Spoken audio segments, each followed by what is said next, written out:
Unang issue, no? Interview ni Tony kaya for the person.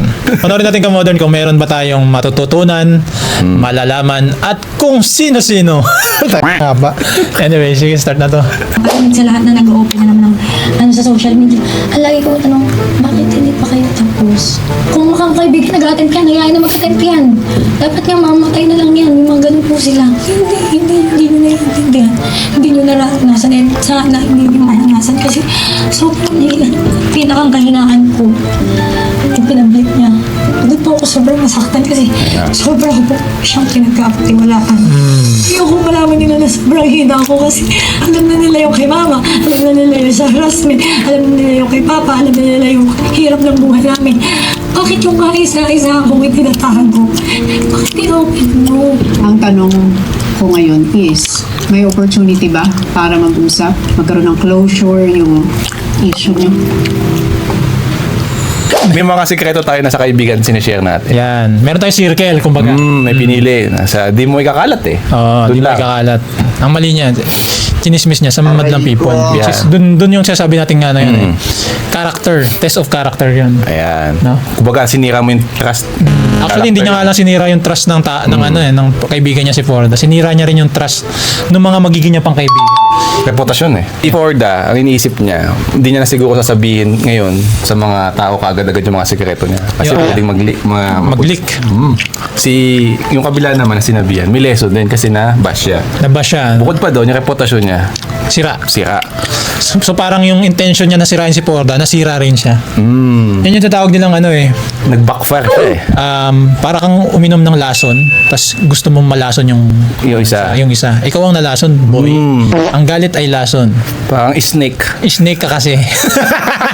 Wala tayong binibigyan ng pangalan dito, Oo. pero starts sa J. Wala. Sabi ko, Lindol, stop! Stop! So guys, basahin natin yung comment section. Baka sabihin nyo kasi bias kami. Oo. Ito, Analyze natin. ako to. Always remember to protect the things you keep private. Not everyone deserves access to your story because the wrong person may use your vulnerability against you. Trust yourself. Move in silence. Stay strong and never forget that your strength comes from knowing your worth and standing firmly on your own. Anong say mo doon? Oh, ang hirap. Hindi, tama naman, di ba? Well, sinasabi kasi dito is minsan tayo rin yung nagbibigay ng weapon para sirain yung sarili nating mga reputasyon. Oo. If ginawa ni Porda is kinip niya lang sa sarili niya or sa family niya, di ba? Hindi yun ganun kakalat, di ba? Oo. Merong limitasyon kasi yung pagiging vocal natin eh.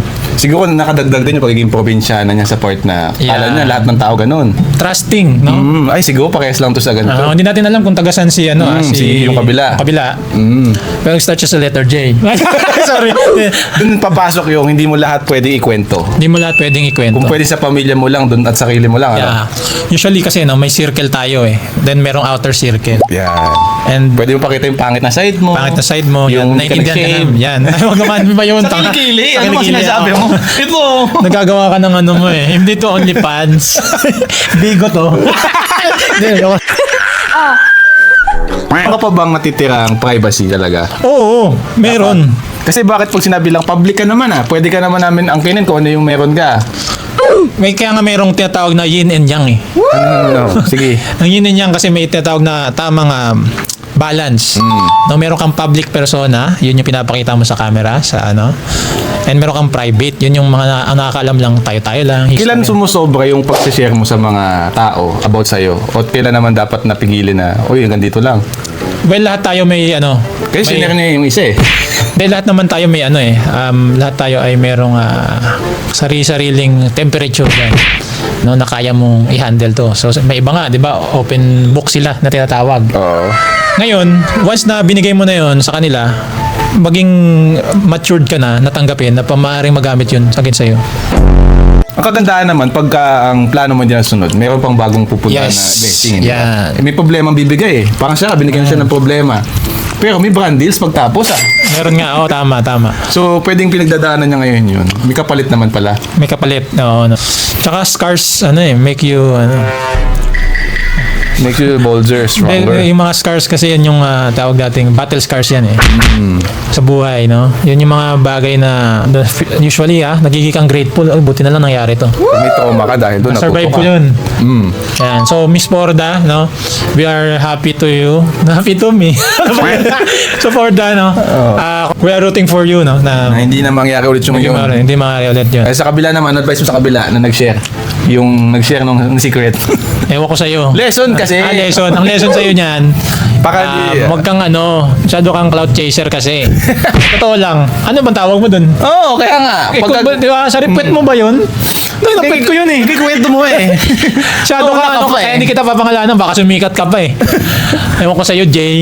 So, sa mga audience, no, ano ba masasabi niyo dito, guys? Kung let's say kayo mismo, yung nasa posisyon ni Forda, Si-share nyo pa din ba yung secret nyo sa kaibigan nyo? and O i-chat nyo na lang. and kay Jay naman, no? Kung kayo nasa posisyon, paano nyo Kung may kayong sikretong alam, i-share nyo din ba sa mga kaibigan nyo? yes, yan. O hindi nyo sisirain yung tiwala ng kaibigan nyo sa inyo? Yan. Pera o dangal. Di ba? Dangal yan. Oo, Pera o dangal yan eh. Parang pera o clout eh. Pera o clout. Yeah, pera o dangal. Ayun, yun na yun. Peace out. Hi Modern Pinoy fans. If na-enjoy mo itong video and you want to watch more, click here. And kung gusto mo namang lagi kang updated sa latest happenings sa internet, make sure to leave a like and subscribe sa baba.